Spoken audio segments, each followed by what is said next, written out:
podcast. All Yeah. good. My voice is still a little raspy from this weekend. I was screaming at a drag show, so forgive me. Okay. I am here with Reagan Blackburn, who has recently just returned from a drag show. Why don't you kind of fill us in on that? Yeah, Like obviously, okay. we're just at a drag show. So I went to a bachelorette party, and in Savannah. Don't ask me how. We had a 20-year-old with us, so we could only, no bars. There was one bar in all of Savannah that we could get in. We're standing in line to go in this bar.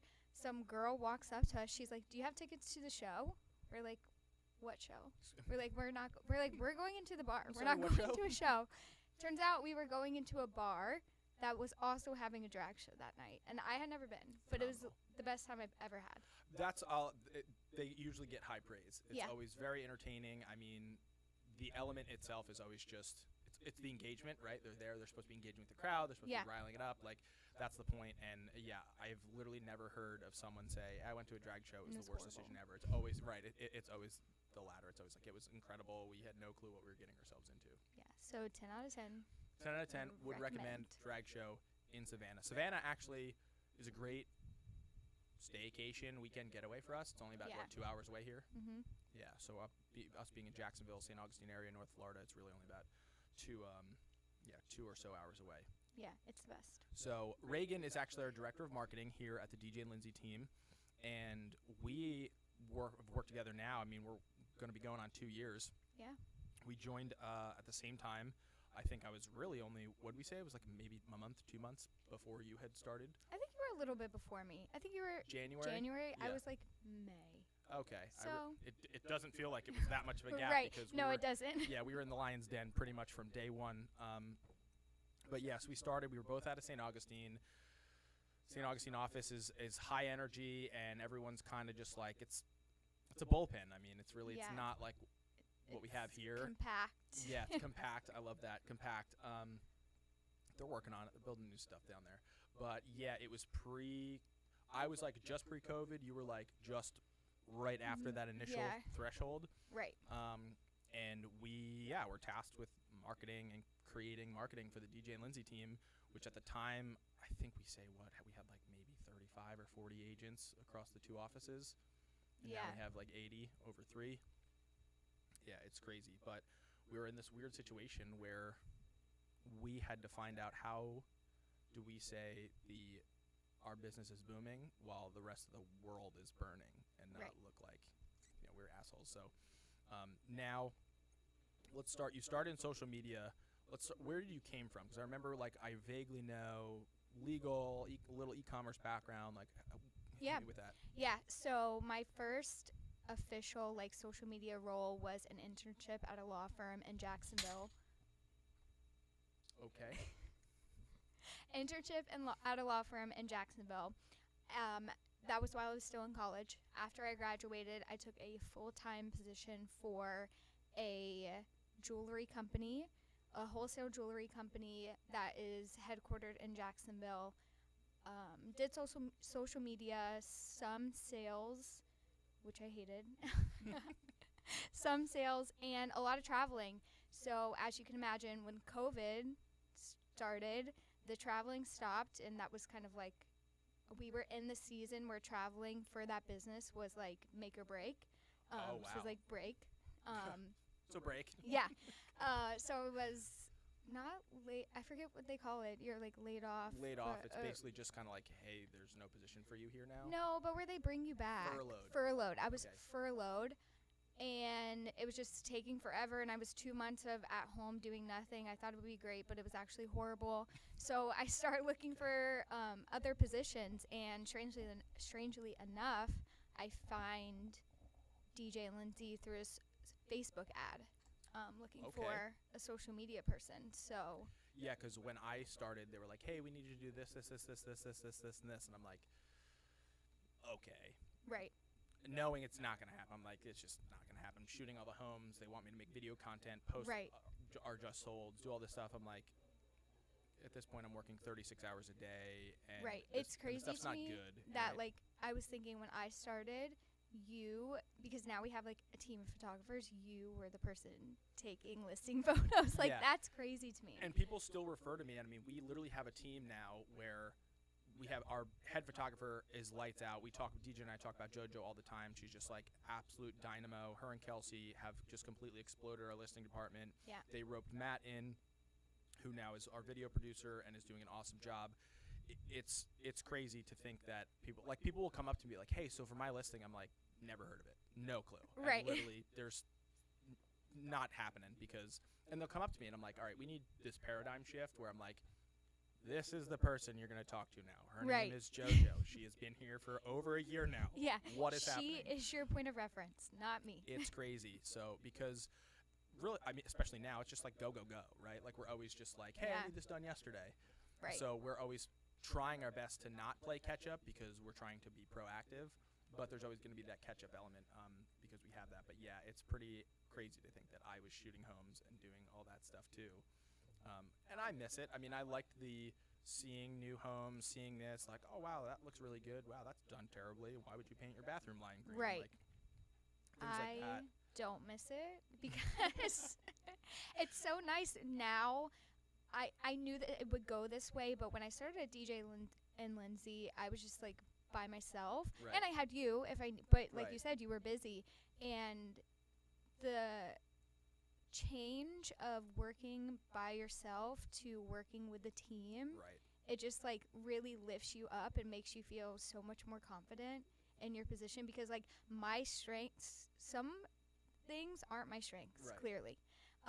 So I was getting by, but now I'm like, oh, I have this idea. Maybe I can't execute it on the graphic design side, but now I have someone who can for me. Correct. And I think that's a huge thing that DJ and Lindsey have always preached to us, and why we have grown the way we have is because it's the collaboration, right? Like, hey, Todd, I have this idea, where before you were like, hey, there's no one here, right? Like, it's just like I'm sitting here alone at my desk, and I'm either going to text Todd, he's driving, too busy, shooting at home, not going to answer me.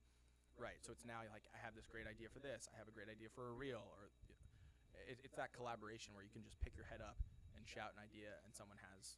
Yeah, I see it all the time. People, like, we really are moving to like remote work in our society. In some positions I definitely understand, but in a marketing position I just don't understand, because first of all, ideas, and second of all, we've had some where we're like, oh, this is a great idea, and someone looks at it and they're like, that could like trigger someone in some way, that could be offensive to someone. And like, if you're working by yourself, and I'm sure you have a team of people you can go through if you're not in an office, but it's just a simple like, hey, look at this, what I made, and they're like, change this, change that. Right. Like, and done in real time, to where you're not like, hey, I sent it over to so-and-so, I'm waiting to hear back. And it's like, I mean, and that's coming from a production world too.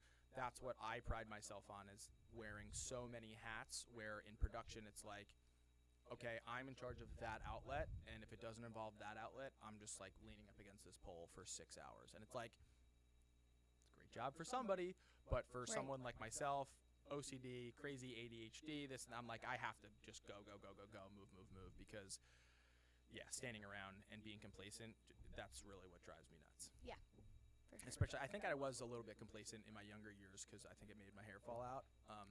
But now I've kind of I've moved past it. I've learned to deal with it. So we were talking for this. We're talking about where were we this time last year. So currently it's Tuesday, but a week away-ish from Thanksgiving. Yeah.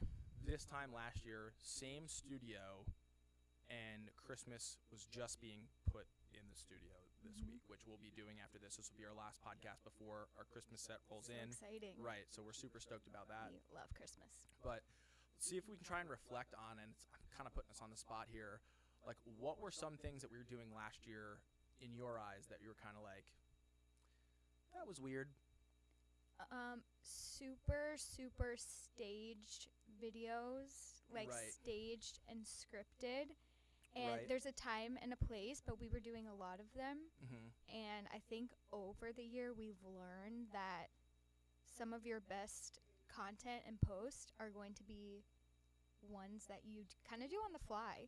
Like, we will have a plan for it, but we don't have, like, if DJ's in here, we usually don't have a script anymore. It's usually like, hey, this is what we're going to talk about. Like, what are your ideas? What are Correct. our ideas, and if we need it, we have it. But we used to really sit down and script write, and it's just not something we do anymore because it wasn't super beneficial.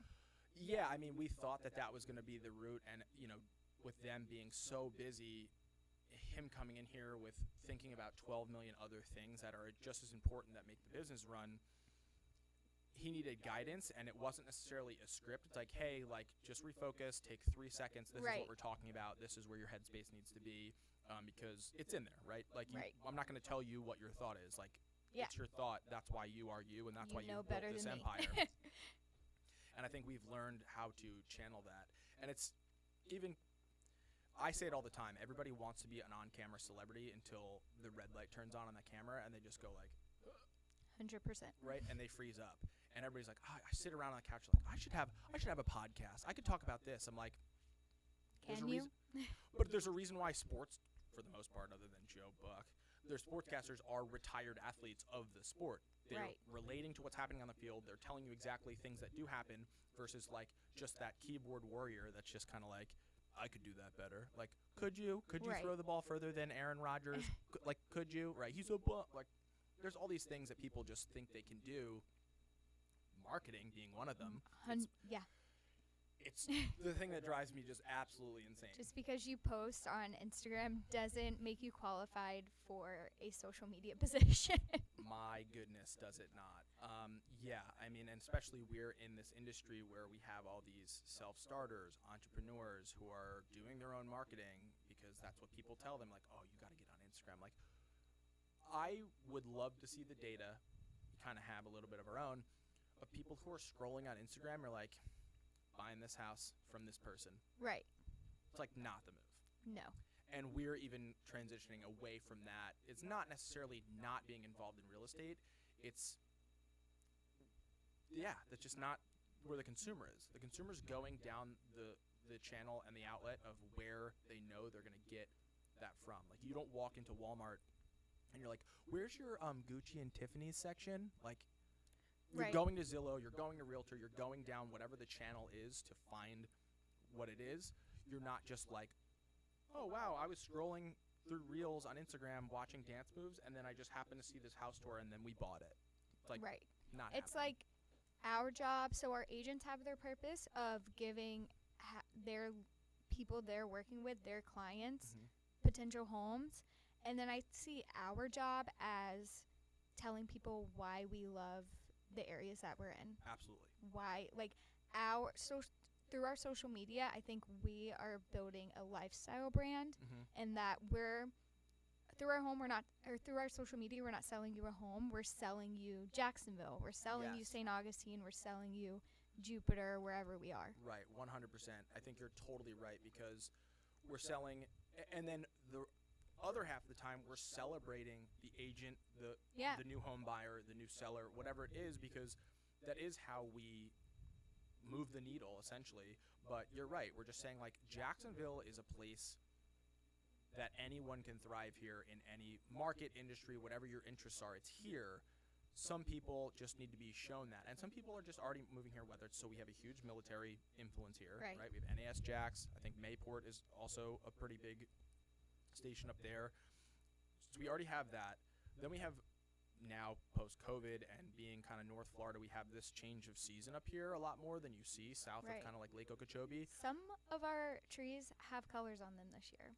I don't know if you've noticed. I've noticed. Yeah, I actually have. We were where was I? Was kind of north, almost by Yulee, and I was at a house which is ironic. They were like, you don't go to houses anymore. It was this particular reason I was actually had to be there, and they had this giant pond in the backyard. It was sub 2 acres, huge pond, but it looked like a lazy river, and in the center of the thing was this huge island, and it had the most beautiful orange colors. And being from New Jersey, it didn't ring in. I was just whatever. And then I get back and you're look at how beautiful the colors are on this. And I'm wow, I didn't even notice. And I'm yep, you're totally right. There's beautiful colors all over this area because of that dip in weather. So we get the people from the tri-state area and the Northeast moving down here and still being able to get that ebb and flow. And then even Californians are coming here now in droves because A, they're businesses or whatever it is are relocating here. Right. But their dollar goes a lot further here than there. I mean, just even DJ&Lindsey selling their house, the buyers happen to be from California. Right. They're like, this is a deal. Yeah, absolute steal. I mean, they got a beautiful home, but it's just an absolute steal based on the fact that, like, they sold their house that was almost the same, probably the same footprint for twice the amount of money. Right. And then coming here and paying cash. Right. People from New York are coming here and willing to pay whatever for a home because it's cheaper for them and they get so much more. They get a yard, they get outside space. Right. Like, they don't have to be cooped up in an apartment anymore. And they get that change of season, they get that cold weather. Right. For just long enough. Just long enough. Does no snow. Yeah. Just long enough, and then. Right. Just about when you're sick of it, it's done. Like, when you're sick of it, it's already spring. Exactly. So now that we're moving into Christmas time here, we have, I mean, even just St. Augustine the night of lights, like, it's just so beautiful this time of year down here. And I mean, even now, like, I'm in the studio, I'm in a hoodie and a little bit of a light jacket, because I mean, we love this area, and that's what we're tasked with marketing. So it's just so funny that we now can see the progression of where we started and like what some of our goals were and the things we were doing and actions we were taking, whether it's posting on social media or the content we were making, that now we're just like, yeah, no way. Yeah. Like, that would have just been, if someone came to us with that idea now, we'd just be like, yeah, we'd be like, probably not. Yeah. And one of the things you've pioneered, like, tremendously, and we see, I mean, I love it, but we see a huge return essentially on it in the long play, is just email marketing. Yeah. I mean, you have just destroyed our email campaigns in the sense of, like, you're always finding the craziest things that are happening in Jacksonville, the newest events, whether it's a new restaurant opening up or just a restaurant that people might have slept on. I mean, what kind of just time research are you obsessed with it? How did you refocus coming actually now? You said you used to do social, now you don't. This is kind of more you deploy our ads, all that stuff. Yeah, so I still dabble in social, but email marketing has like really taken over for me, and I didn't expect that. When I started here, that was something DJ tasked me with, was setting up like outside of our agents' communication with our clients, like having that lifestyle content being sent to them through email. So yeah, it was really fun for me to kind of pioneer that and take it over, and I ended up loving it. And now I see why. Like, I really got into social media. Like, I made my own experience. I had a blog, loved writing, and I'm like, oh, it makes sense now. Like, emails like fit. I love copywriting. I love doing the research, learning about what's going on in Jacksonville, and then writing it up and being able to feature like small businesses and events that are happening. Right. So it's been super fun taking that over, and I find that I think I like it more because it's way more rewarding than social media. Right. It's not that instant fix. It's like, right. It's a little deeper. It's hard. It's hard on social media. It's hard to get people to engage with your stuff and to follow you and like your content. But email marketing, you have a lot more control over it. So it's really nice being able to like interact with the people on our list. Right. They'll like reply to. I never expected people to like reply to our emails and be like, "This is great. I love this so much." So it's always so nice seeing that in my inbox. Right. Well, and it's even funny. We talk about this all the time because you have gotten some pretty classic replies to some emails sometimes. Yeah. I'll never forget. So I don't even know what was the email about. It was something about an event or something happening, because I remember the people replied. It's like pictures of them on vacation or something. Oh my gosh. I didn't think you were going to say that. I thought you were going to talk about the dog, which we'll talk about. Yes. I was mixing. I was like, was there a dog involved at this point? There was some. I don't know what that was about either. It had to be something to do with vacations. And they sent an email back and they were like, we're already on vacation. And like pictures of them on a cruise or something. I was like, okay. Wait, yes, I do remember the dog. Like I said, I was crossing them up. I was like, we got pictures back of a dog or something, but then vacation, I didn't know. The vacation, that was a thing. The dog, that message is in my inbox still. I'm never going to delete it, because when I'm having a bad day, I just see the picture of this dog. The email was something to do with dogs, and it was like National Dog Day or something, and someone replied and was like, this is our Maltese. His name was like Henry or something.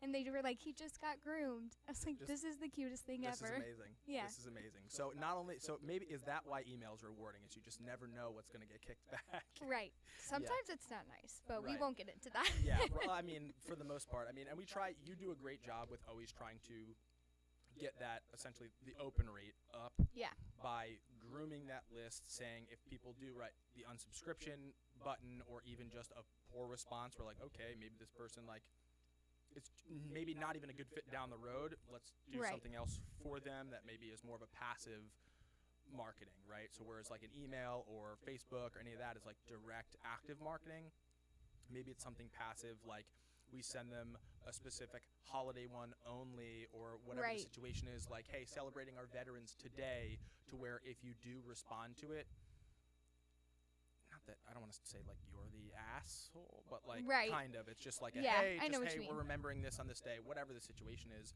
Right. It's just more of a passive touch and like, hey, hey, we're here, because I think, and we talk about it all the time, real estate is an industry and a business where, for the most part, people will do business with the last person who they've interacted with that's in that business. Yeah, 100%. And we're always trying to be those people, whether it is email, Facebook, social, whatever. And it's funny that you're like, it's so much more rewarding. Like, social is hard. We recently, and a lot of times it doesn't make sense. So like recently we had a TikTok that has just absolutely struck oil, and it's me with a handful of bouncy balls, Yeah. bouncing them into the JoJo and Kelsey's office. It's going absolutely bananas, and they just like kind of like flip out and get scared. It's our to-date, the biggest, like we went viral for that. Like, that's our first viral claim to fame video, right there. I would say. And it was literally like it all happened in 2 minutes. You're like cleaning up the studio, you come out with the bouncy balls, and you're like, hey Kat, I'm gonna throw this in, record it. Right. And I'm like, okay, whatever. And then like the first couple of days it kind of did nothing, but then it just like day after day started getting more and more traction. And that's what makes you so mad. You're like, we do all of these things to make such so great hard, content. and it's sometimes it's just something that's just so stupid. And I think it's tough because when it's your job, you're like, all right, what's the stupidest thing we could do? Right. Like, you don't think like that. You're like, I have to be smart. I want to be diligent. It's like sometimes it just doesn't work out that way. And it's crazy that this is our job. We're supported by DJ, Lindsey, the rest of the admin staff, and the agents to be able to do this. Yeah, now we're like, what other pranks are we doing? Because clearly it worked. Right. Somehow an air horn showed up, so stand by for that. We'll see how that works out. Stay tuned. Yeah, stay tuned for the air horn. But I think it's awesome to reflect on how far we've come and the hard work that both of us have put into it. Blood, sweat, tears, the people who've come and gone, the situations we've been in. It's an absolute pleasure to work with you. Never did I think that this was going to come of this. And Me either. I'm like so thankful, and we have like an absolute blast. Your team's growing, my team's growing, our team's growing. It's just an absolute pleasure. So it's so thanks for fun coming on, to work chat every with day. me. Thanks. Yeah, of course. We'll be back. We always talk all the time. So we're always just going to be, I don't know, spewing ideas left and right. So stay tuned and follow us on TikTok, social, and if you want to jump in on everywhere Reagan's emails, at DJ&Lindsey. everywhere. That's what we need to start doing. Everywhere at DJ&Lindsey. Yeah. Yeah. Sure. Smash the subscribe button too. See ya. Thanks, Ray.